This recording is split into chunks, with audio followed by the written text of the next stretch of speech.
Niranjanam Nityam Anantarupam Bhaktanukampa Vai Ishavataram Parameshamidyam Tang Ramakrishnam Shirasa Namama Jananim Saradam Devim Ramakrishnam Jagatgurum Padapadme Tayo Sritva Pranamami Muhurmuhu Namasri Yatirajaya Vivekananda Surai Satchid Sukha Swarupaya Swamini Tapaharini.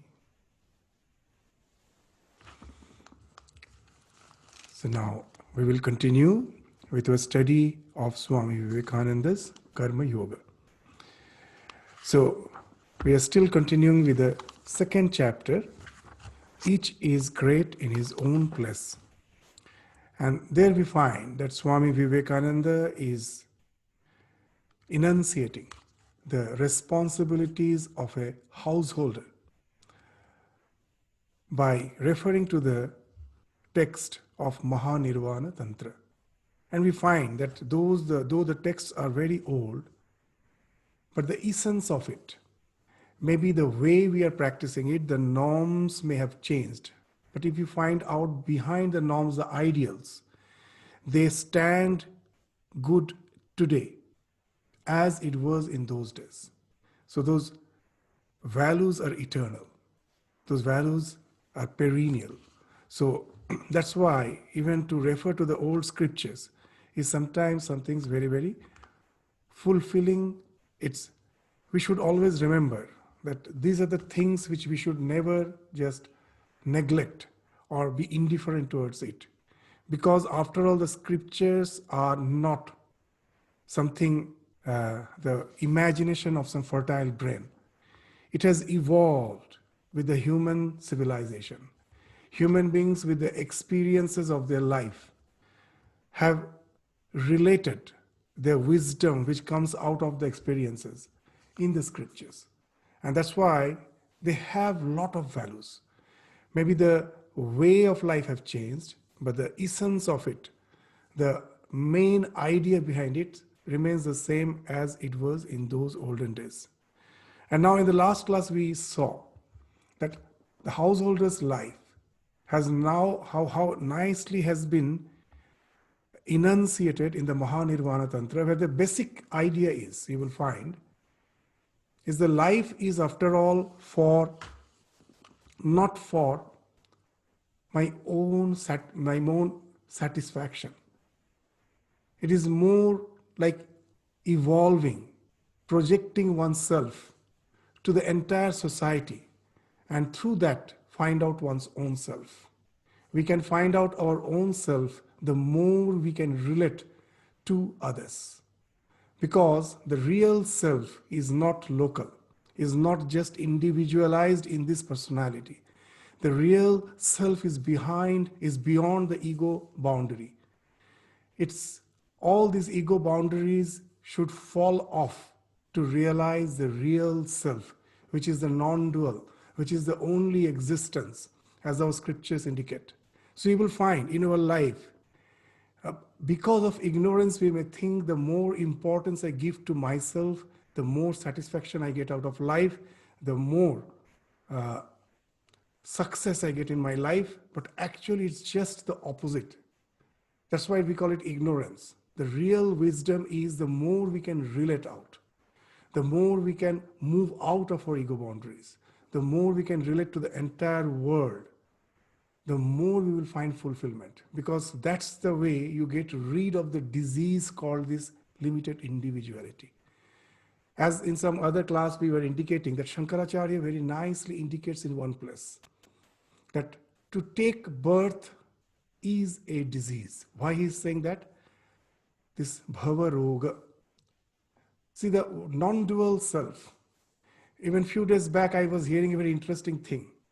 You know, that when the small child is born, it takes quite a month, a few months to relate to the fact that the child, it is limited within that body.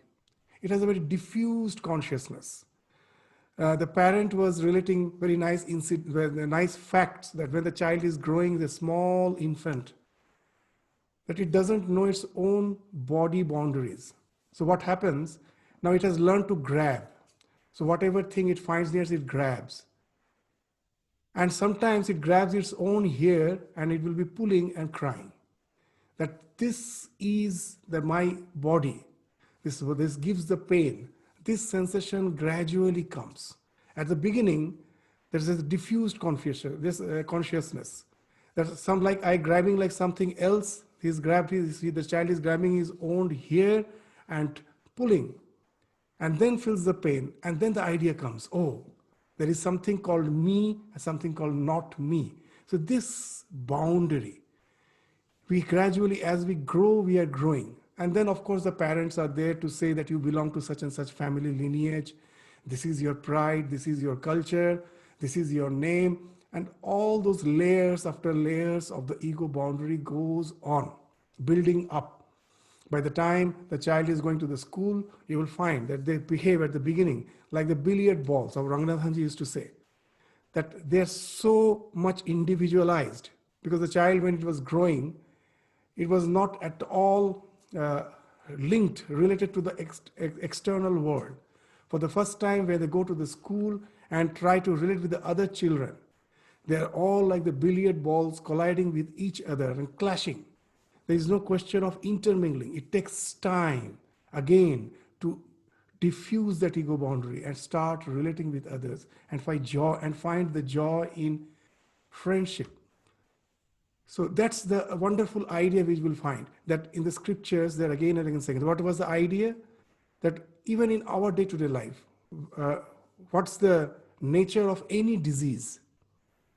You know, when I'm healthy, I am not aware of any particular part of my body. I am not aware of any particular part of my body. As if the health thrives through the entire body. When we are diseased, what's the symptom? The first symptom is the consciousness, the awareness gets localized. I start saying, my head is aching. There's a headache. See, just when I'm healthy, I'm not aware of any particular part of the body. The health is as if thriving through the entire body, pulsating through the entire body. Now it has got localized. I have a headache.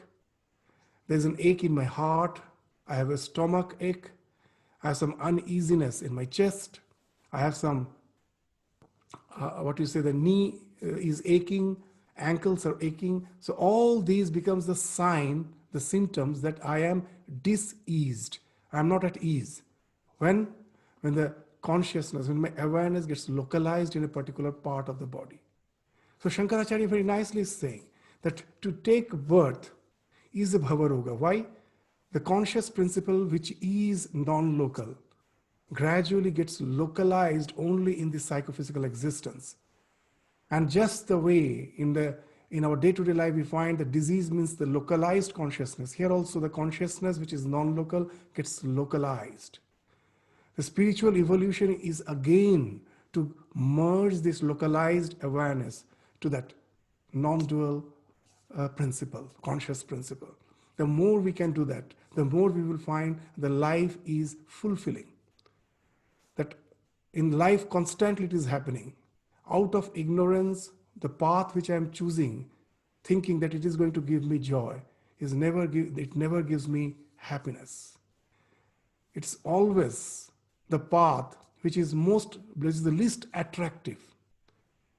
Apparently it's the least attractive. If by the grace of the divine, if I start finding a taste in that, start going towards that, suddenly I will find the real joy was there.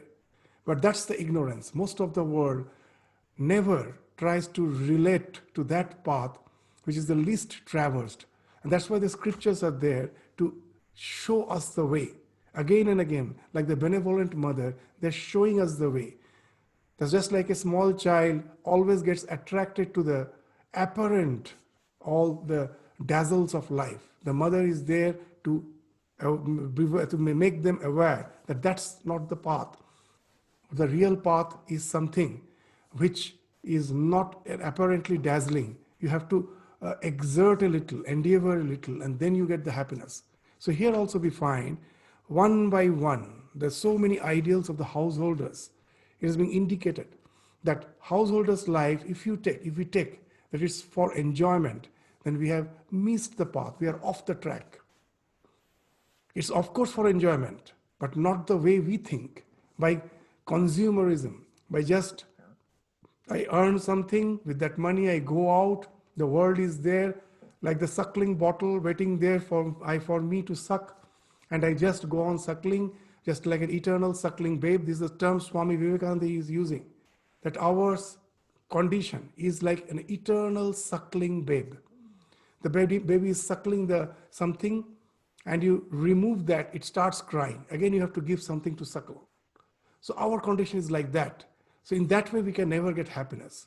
The real happiness as a householder, again, lies in a type of renunciation. It has to come.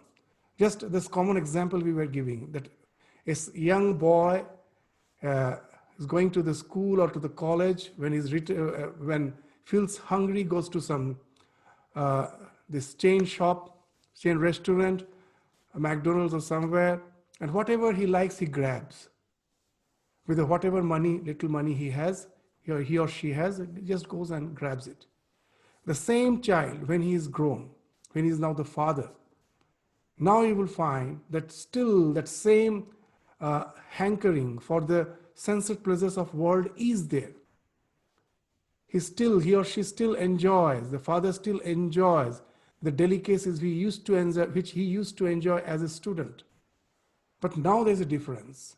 When he goes to the shop and feels like grabbing something, immediately the picture of his own children, of his own family comes to his mind. Now that renunciation has to be there. He first has to buy something for them or bring them along and share with them. They become the first preference. The person himself becomes secondary. And that's what we see in the family. So renunciation is the very first thing in family life. It's not only for the renunciate, for the monk. Even for a householder, the very first characteristic that defines a householder is, to a certain extent, renunciation, tyaga. And why that tyaga? Is it something negative? Like a depressed person is a big renunciate. He will find all the likings has fallen off. He's depressed, lying in one corner, not interested in anything. So that's not we are aiming at. That dispassion should be followed by seva. Tyaga and seva. That's why Swami Vivekananda used to say very nicely, let tyaga and seva be the twin ideals for the time being. Forget about God, forget about everything. Let this two at itself will allow us to evolve spiritually. That if we believe in God or not, it becomes immaterial. If this is the basic attitude of our life, that to a certain extent, I'm always ready to relinquish my pleasures, my likes, my dislikes, and give others' likes more important. The one to whom I am there to serve, I give more importance to them. And I am ready to serve them in whatever possible way. You will find that you are evolving spiritually.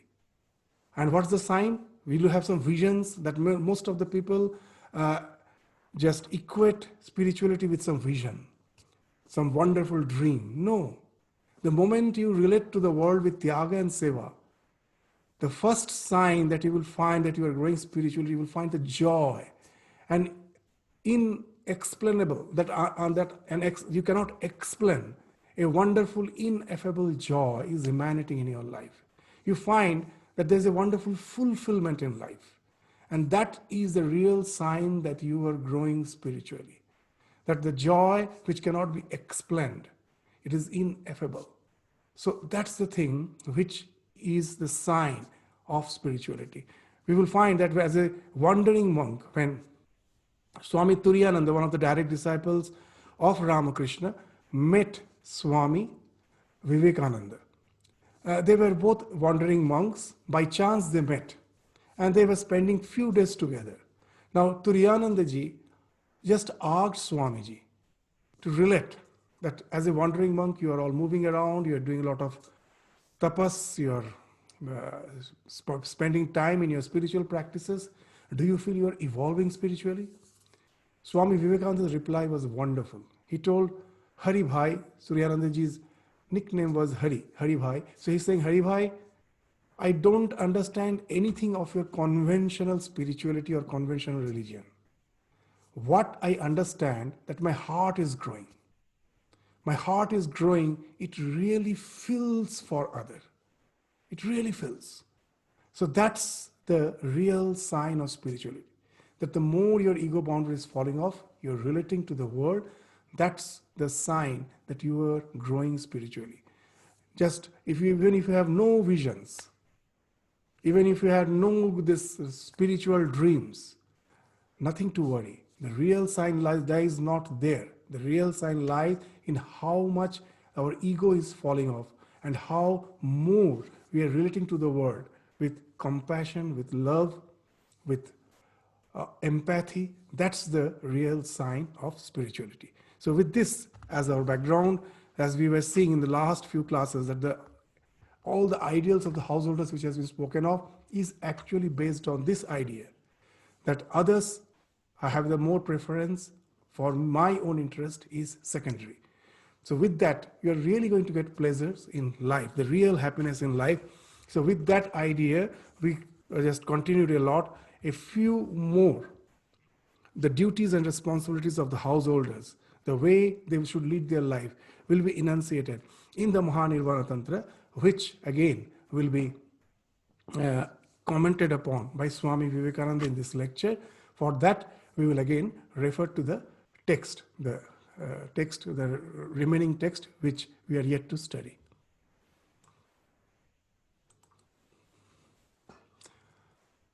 So the last class where we ended is that he's saying that it is a worship for him to acquire and spend wealth nobly.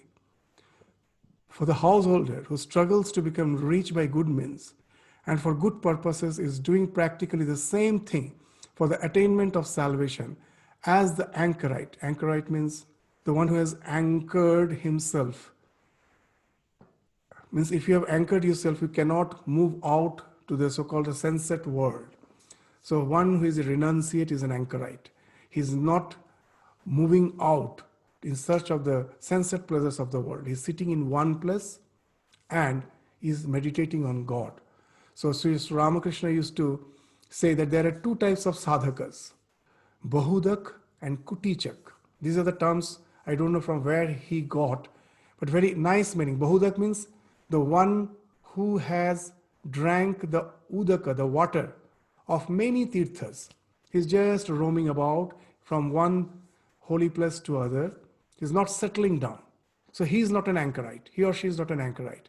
There are many such wandering monks. They are yet to be anchorite. The anchorite is the Kutichak, the one who has understood that you cannot search the ultimate reality hither and thither. It is well within you.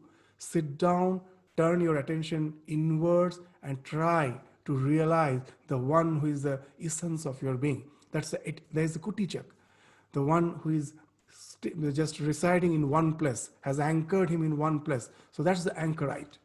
So we think the anchorite is the one who alone is as if evolving spiritually. So no, here Mahanirvana Tantra is saying it's a worship for him to acquire and spend wealth. He's as good as an anchorite. If he is doing that, he is acquiring the wealth nobly. For the householder who struggles to become rich by good means and for good purposes, that he is earning not just for the sunset pleasures of life, not for consuming, not for the consumerism, but for the just serving, for moving out to help the family, to help others evolve. So that's the thing. For the good purpose. He is doing practically the same thing for the attainment of salvation as the anchorite does in his cell when he is praying. For in them we see only the different aspects of the same virtue.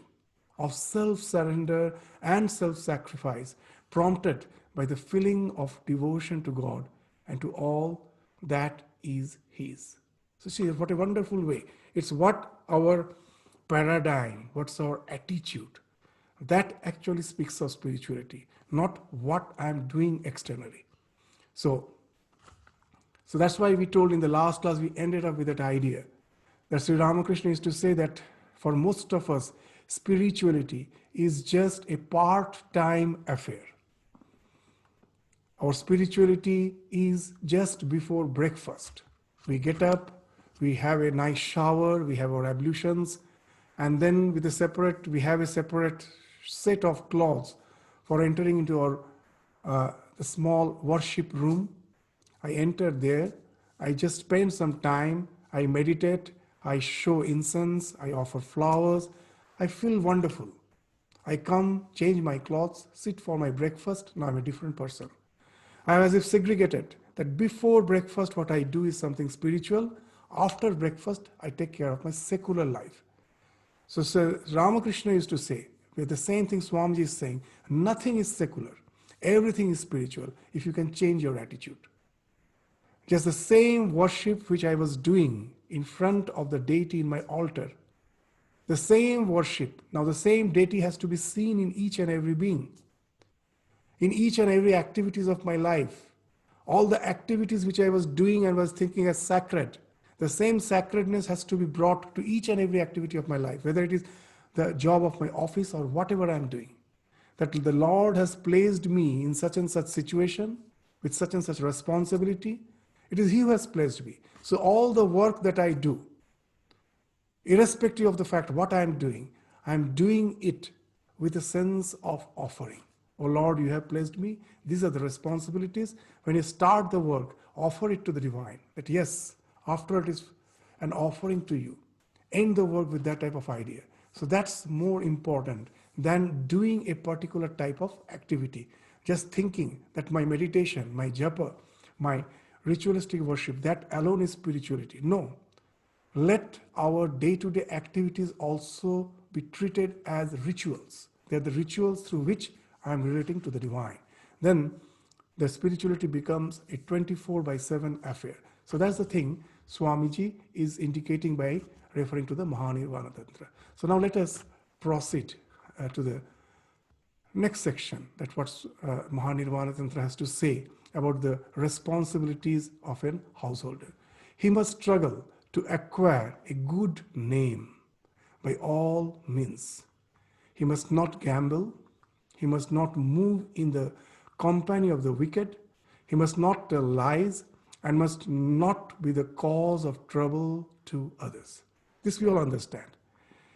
But this all should be for a higher spiritual purpose. Why for good name? This is something very important. That I am doing something I am not gambling to evolve spiritually. I am not in the evil company to evolve spiritually. That's okay. But just I have a good name. That people should say that he is a good person. Should that be the ideal? Then why it has been indicated that to acquire good name? Yes, as a householder, this acts as the second line of defense, the good name. It acts as a second line of defense. You will find the children who are at home, they're continuing their studies even in the universities, staying at home. Sometimes you will find their behavior is different from the one who is staying away from home. Why? The one who is at home, Sri Ramakrishna used to say a very interesting thing, the house is a fort. If you have to have war with others, why not have it from the fort? Already you get that protection of the fort. So how the house becomes a fort?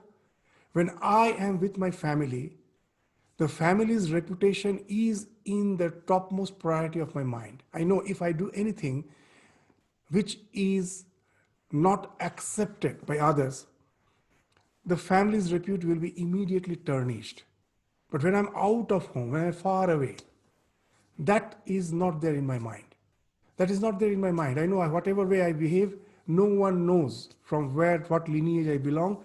And there's a chance you will find always it happens that the waywardness, the tendency to waywardness is more for those who are out, much far away.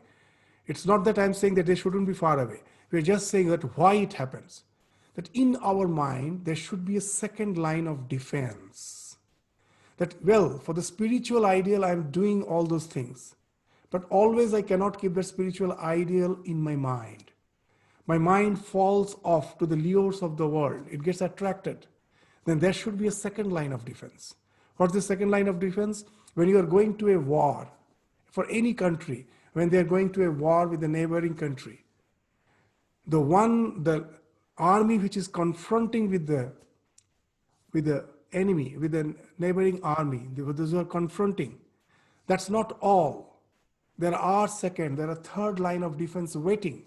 That if the first line of battle falls off, gets defeated, gets massacred, the second line of defense is there. They come so that the enemy cannot have intrusion to the mainlands. The second, the third line of defense are there. So in our mind, spirituality is the highest ideal. That's very good. But there should be the second line, the third line of defense. Without that, when for any reason the lures of the world drags me down from that spiritual ideal, immediately there may be an intrusion. These things helps. So that's why the lineage of the family, that good name, that I shouldn't tarnish the name of my family, of my own reputation, what people will say of me, these things are very important. I still remember when I was as a young brahmachari, after the training center, when I was asked to go to some school to take the responsibility of the students there, to look after the students. I still remember, very interesting, the thing which was told, it was a tribal area of Narottam Nagar. So they were almost the first or at the most second generation of learners. Means our academic education was not there at all. The schools were not there. So Ramakrishna Mission was the forefront to go to those tribal areas to start the schools. So the students with whom we were dealing, they were the first generation learners. So the thing which was told to me was very interesting. A senior monk, he told, for very good. When you go there, you will find the students are wonderful. So calm, so quiet, they are all the children of nature. But you already have heard that sometimes there is a tremendous agitation there. Tremendous, that means that agitation is almost beyond control. And you will be a bit baffled that this nice boy, what happens to them, the next moment he is so angry for some small reason. Otherwise he's so good. It's very natural for the first generation learners. Why? The thing that Swami told was very interesting. They don't have this second line of defense, third line of defense. They don't have. Because the education is the thing to bring that in our mind. With the growing of the conscience, that second, the third line of defense comes. So when they're good, they're really very good. When they're angry, there is nothing to stop them. In the education system, when we are in a society, we know that the moment I'm angry, if I show my anger, I will have to face the consequences of it. In so many ways, the friends will boycott me, the teacher will be suspicious about my behavior, all will get quite, they will be quite aware about my behavior. They will be just always behaving very conspicuously with me. All those things are bound to come. But when you are, as a child of nature, you are living with the nature, so you never went through that how when you are staying as a society, as a small compact unit, that you need some behavior which pattern to really relate with all. If you just transgress that, the consequences you have to face. So through that education process, when we are in a school with other children, that education process gradually teaches you. Now, as they are the first generation learners, that is not there. So this is very important. That's why that I should be good, people should feel that I am a benefactance factor, means beneficial and effective factor of the society. I am beneficial, I am effective. That is something which is a part of education, that acts as the second line of defense. So even if it's not for the spiritual ideal, it's very good for an householder to maintain his reputation. He should just keep it, because that actually helps as the second line of defense. All the family members should be aware of that reputation. That will help them to stop somewhere. Otherwise, when the enemy in the form of lurement comes in our life, they can just shatter our life. Once that highest ideal which I have thought is somehow shadowed, nothing is there to stop us. So it's very good. It's good for an householder that even for a good name, he should try to maintain that reputation. He must not gamble, he must not move in the company of the wicked, he must not tell lies, and must not be the cause of trouble to others. Often people enter into things they have not means to accomplish. So nowadays that we say, so that to bite more than you can chew. So that's the thing. So you will find in the Mahanirvana Tantra, it's not something that the language has changed. Now we are using some different language, but the same idea is being just enunciated here. Often people enter into things they have not the means to accomplish, with the result that they cheat others to attain their own ends. Then there is in all things the time factor to be taken into consideration. What at one time might be a failure would perhaps at another time be a very great success. So these are the two things in our life. You will find very nicely it has been indicated that whenever we meet failures in our endeavor, these are the two main factors which has been enunciated in the Mahanirvana Tantra. That what are the two main reasons of failures in our endeavors in life? The first is that we bite more than we can chew. So we have taken some responsibilities which we find is too much for me. I cannot accomplish it. I have not the means to accomplish it. And the result is we will be cheating others. How? Suppose, just think that someone is a tradesman, you have hired some tradesman for some work. And you don't know that what that person's skill is, but that person assures that he will do the work wonderfully. Most probably he is not capable of taking that responsibility. So what will happen? He's bound to, by the quality of work will show that he has cheated you. So if in our life, if when we are taking some responsibility, if we are too enthusiastic about it, and without a proper sense of responsibility, we take some responsibility which I have no means to accomplish, I don't have the proper skills, then I am bound to cheat others. So beware that your enthusiasm may at last not end up only in harming you. It will harm others. So beware. Just know what's your capacity. Accordingly, take your responsibilities. Don't try to imitate others. That's why sometimes we take responsibilities beyond our capacity. We see such and such person is a very renowned person because of the responsibilities they can handle, and thinking that I also get lured by the that name and fame of that person, and just think I can also do that, and try to imitate that person, and then we find that it is the cause of my disaster, is the cause of others' disaster. And that's the way we cheat others. So we should be very much aware of what our skills are, and accordingly the responsibilities which we take at the very beginning, we should know that we should have the means to accomplish them. So that's the first thing that has been mentioned. Often people enter into things they have not the means to accomplish, with the result that they cheat others to attain their own ends. Then there is in all things the time factor. It's very important, especially the parents, when the children are growing up. The parents want that whatever they find is ideal for the children, they should follow. That this is the ideal. I, through the experience of my life, have learned that should be the ideal, and I feel the children should immediately follow that. And we find that most of the parents get frustrated.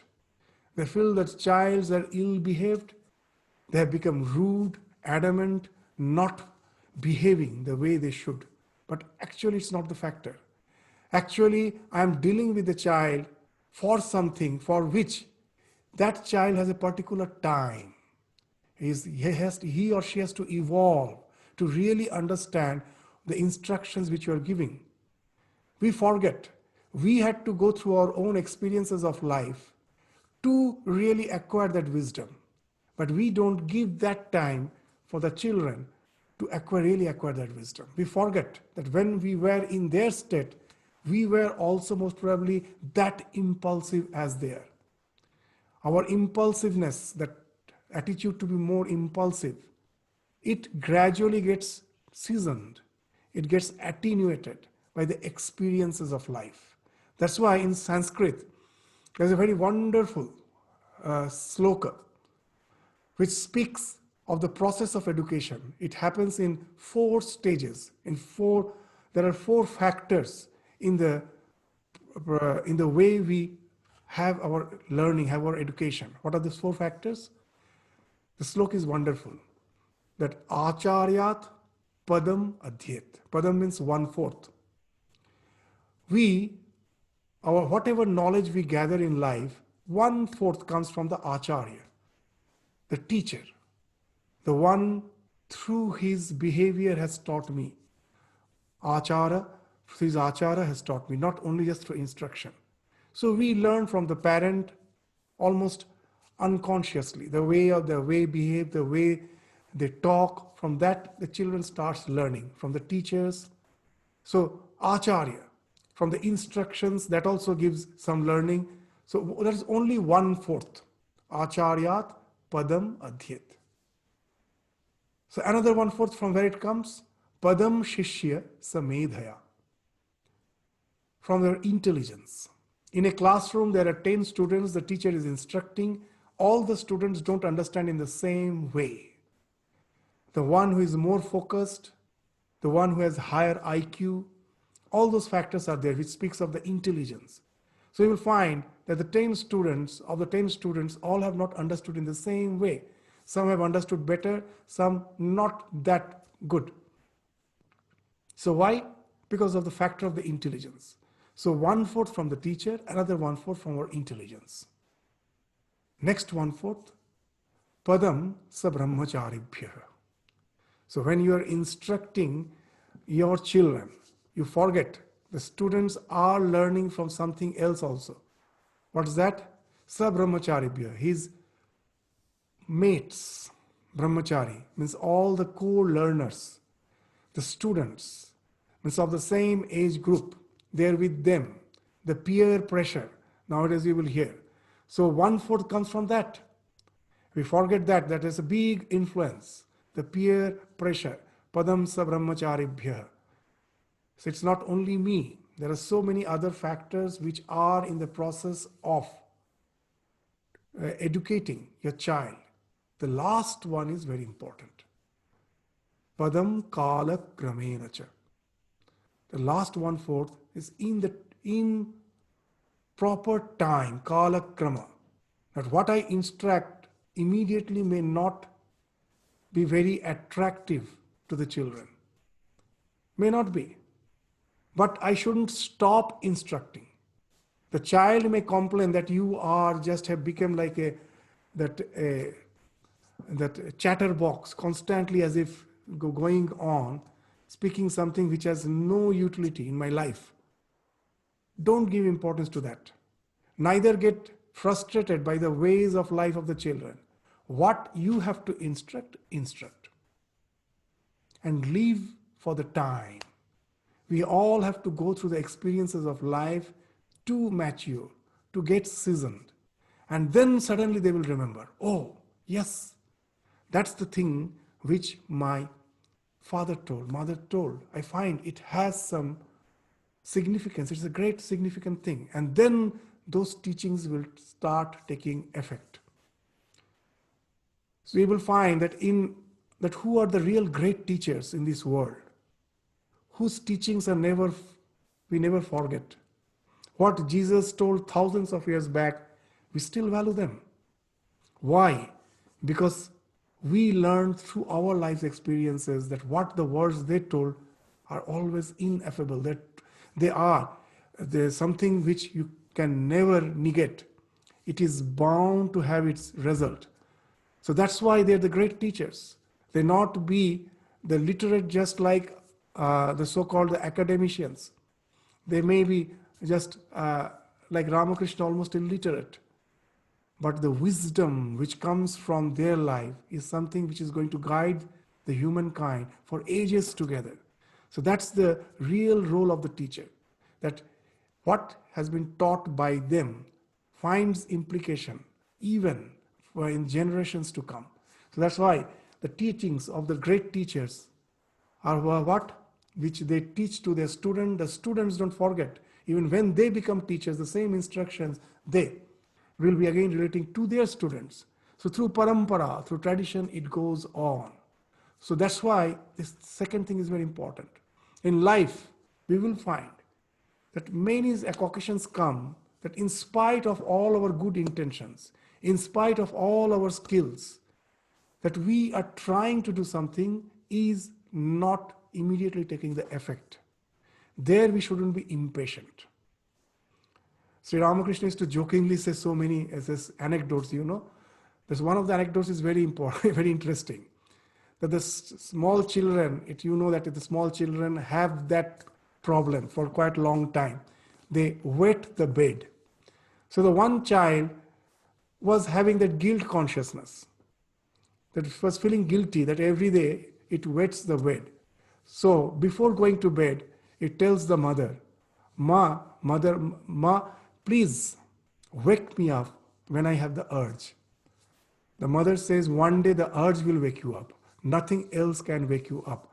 So when the real urge comes, so Ramakrishna's way of just putting this point, that we cannot, by instruction, just stop the children from wetting the bed. The urge will have to come from within. A time will come, they will become aware, and they will just stop wetting the bed. It will come naturally.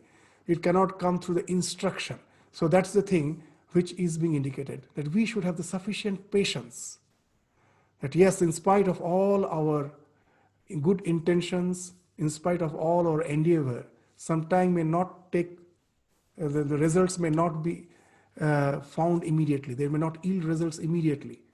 But we should have the patience to allow that person to have his own time zone to evolve. We don't know, we all have our own time zones.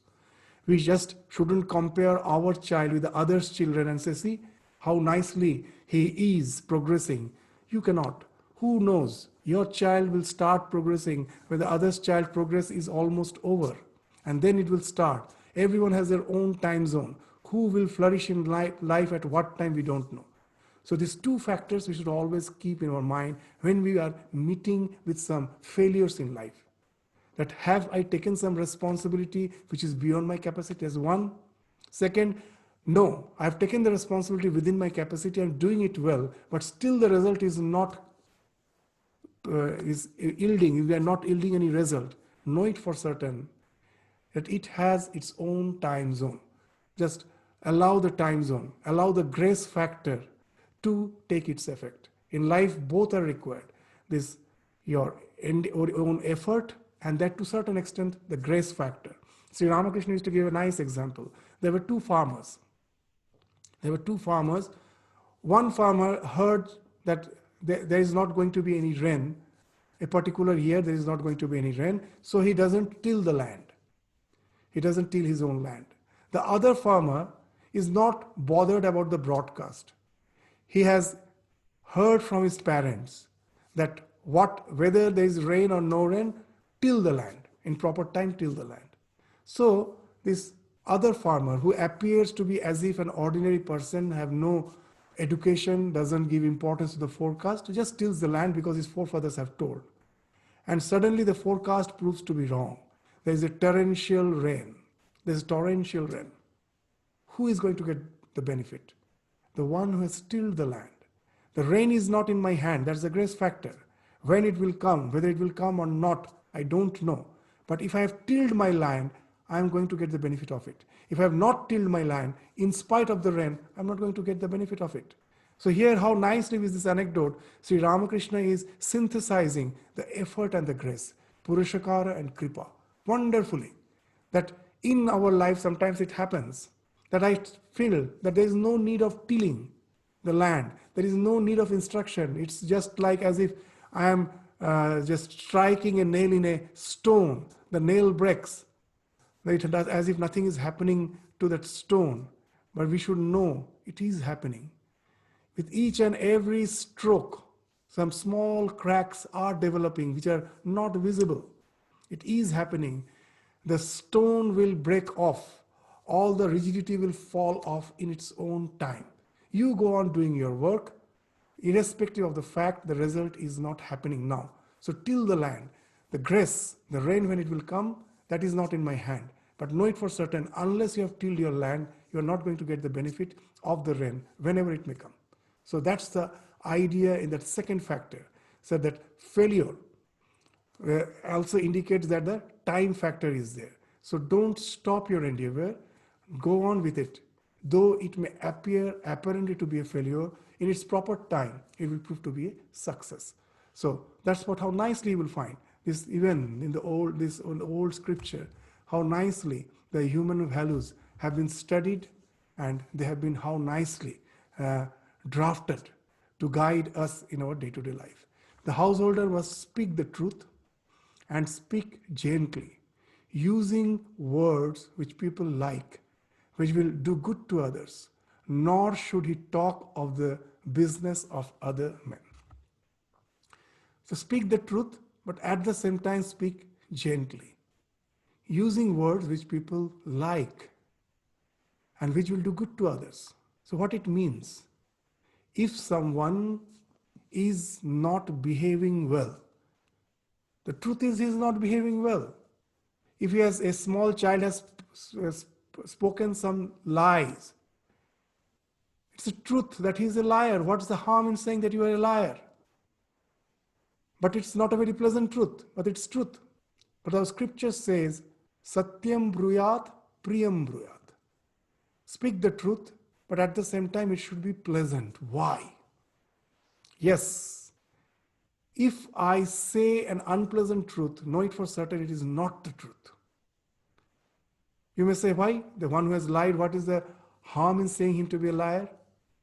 Because you are not speaking the truth. He is not a liar. He is the Atman. He is that untainted soul. Because of ignorance at a particular time, he has done something out of ignorance. But that doesn't speaks of his or her nature. He can undo it. He can erase that apparent behavior and again get established in what he really is or she really is. So when I say you are a liar, as if through eternity he or she is going to be a liar, that's a false statement. So all the unpleasant truths are not truth. Know it for certain. Then how to speak it?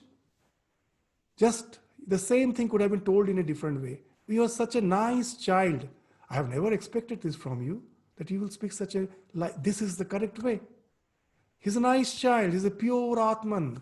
He's a very nice soul. He has the potential to become something big.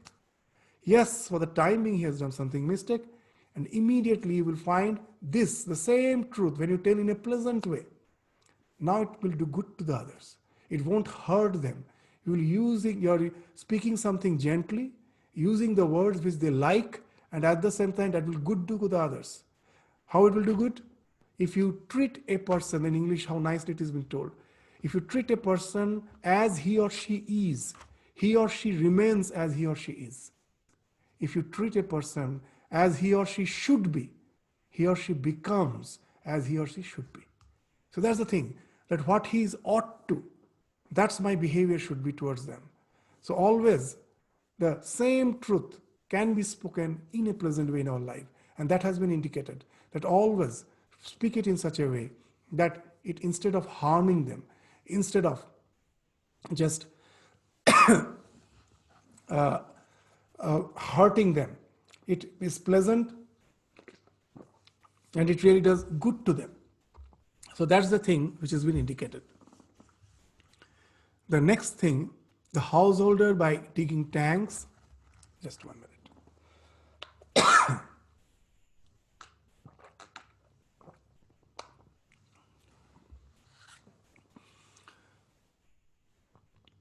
The householder by digging tanks, by planting trees on the roadsides, by establishing rest houses for the men and animals, by making roads and building bridges, goes towards the same goal as the greatest yogi. So this is the thing, in the last class also we were indicating. The goodness should be proactive. It should help the world. It's not passive goodness. That goodness should find expression in helping out others, in helping the society. That the proactive goodness, we were just, in the last class, we were also giving that example. That Sri Ramakrishna used to speak of the anecdote of Elder the pumpkin cutter. That someone came to Sri Ramakrishna and told that such and such person is a nice man. And Ramakrishna told that, what's so good about him? And he replied that he does as such nothing, but yes, he leads a very nice life. And Ramakrishna immediately retorted by saying, oh, it seems you are elder the pumpkin cutter. In Bengal it is Kumro Kata Bot Thakur. It's very difficult to translate, but that's what he is saying, that elder the pumpkin cutter. What it means, that elder the pumpkin cutter, very nicely, Sri Ramakrishna is then relating a story, that in a village there is a person who always is resting in a cot, at the most having his hubble bubble. He disturbs none, he leads a quite good life.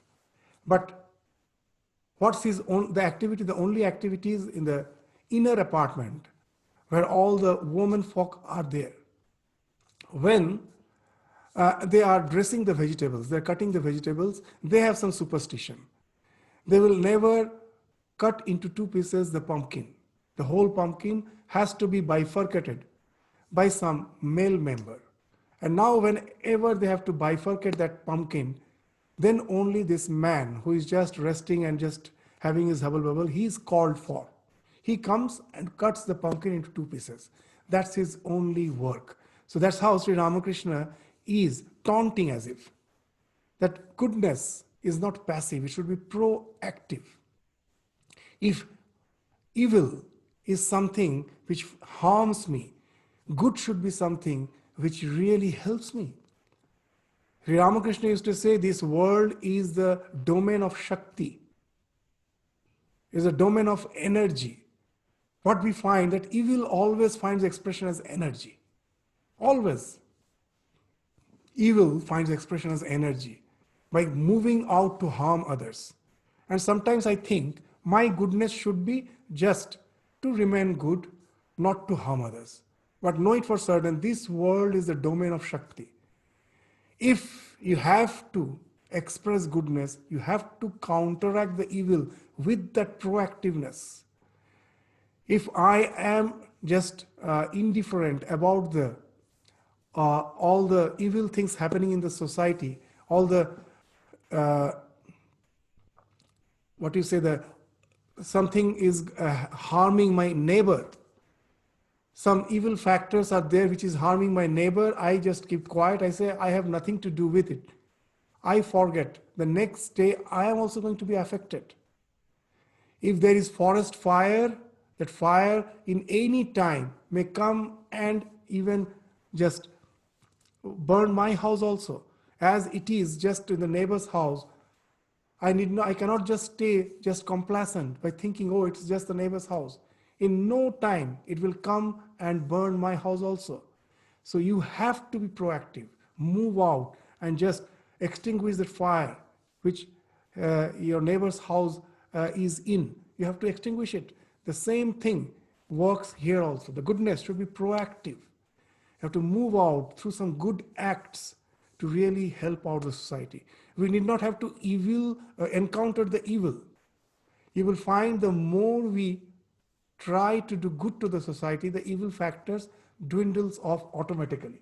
So you need not have to just, if there is some evil factor, then we go to oppose. Like nowadays we find that what the way we do show our goodness just by opposing the evil. Whenever some evil act has been done, immediately throughout the internet, you will find so much of criticism, opposition. Everything is going through the social media. But all those people who are opposing, you go and ask them, have you done something good for the society? None of us. Our goodness is always finding expression only in criticizing the evil. So here they're saying, very interesting thing, that go and do be proactive. Use that energy in something which really helps others. So in those days, whatever the standards of goodness was there, that for water the tanks were required, the digging tanks, planting trees on the roadside. See what important. So now that the entire city we will find for in the quest of development, that's the basic thing we have forgotten. Which just even that we think for development the trees has to be cut. So this is a basic instruction, that's to maintain the eco-balance, the planting trees on the roadside. It not only gives shades to the travelers, it also helps the ecosystem by establishing rest houses for men and animals. Not even see, it's not only men, even for animals. Now just see, that the only relation with the animals is we just feed them, nourish them, at last to slaughter them, nothing else. This world has become full of slaughterhouses. Even nowadays, many people will be criticizing the slaughter of the animals in front of the deities in Hinduism. We forget that it is nothing compared to the slaughter which is going on in the slaughterhouses throughout the world. The visible slaughter in front of the deity is actually restricting the hingsa, It is not license. It is a restriction. Why? Because in all those worship places you will find, only in a particular day, at particular tithi, not every day, only particular type of animal can be sacrificed. So those who have the tendency to eat meat, they are restricted, that you cannot have it every day. You have to offer, and that offering is not possible all the days, only on particular day. And that also particular type of animal. Not all the beasts. You will find that present corona responsible is also because of that any type of animals we are just taking as food. And from that, there's all this pandemic is one of the biggest cause of the pandemic is not being choosy about what animal has to be sacrificed. And that also in a particular day, that's where you restrict. So those apparently cruel acts are actually restricting. And now you create a wonderful slaughterhouse, the world doesn't see, and sometimes there is a leakage of video which is posted in the media. You find how horribly the slaughter every day in millions is going on. So there we find how nicely the entire society, that wonderful ecology was balanced by all these instructions. It was followed. Establishing rest houses for men, for animals, by making roads and building bridges, goes towards the same goal as the greatest yogi. Just see how nicely the abhyudaya, the social evolution, has been tagged with your spirituality if you're doing it with the proper attitude. That these all becomes the rituals. The rituals which you do, offering the flower in the altar, instead of the flower, offering a flower in the altar, these are the rituals which you do with the same sense of worship, and it becomes something as a big spiritual act. And you also become, by doing these acts with the proper attitude, not for name and fame, not for getting political favors, but for really serving the God in man. With that attitude, when I do the same thing, now that these things are all done, but you will find the attitude is different. Just to get political favors, just to have some, what you say, that selfish interest, the same thing is done. But at last we will find it doesn't have any spiritual implication. Why? The act is not important, with the attitude with which you are doing. So here everything was directed towards the divine, with that these are the rituals by which you are offering something to the divine. With that attitude you do, they become something which helps you to just go to the same goal as the greatest yogi. The yogi who by meditation, by contemplation, by being an anchorite, is trying to achieve the same goal is achieved by the one who is trying to do good to the society with the attitude of Shiva Jnane Jiva Seva. This is a wonderful ideal which has been enunciated here. So here we will find almost all the traits which has to be inculcated by us to be an ideal householder has been enunciated. Now we are entering into the section where in the next class we will go. It's mainly a story. With the help of a story, Swami Vivekananda will be describing that how a sannyasi as well as a householder, both are great in their own place. He will just relate a wonderful story. That story we will again relate in the next class. With this, we stop our discussion today. Thank you, Swamiji. Namaskar. Namaskar. Namaskar. Thank you, Swamiji. Namaskar. Thank you, Swamiji. Namaskar. Thank you, Swami. Namaskar. Thank you, Swamiji. Namaskar. Pranam Swamiji. Thank you.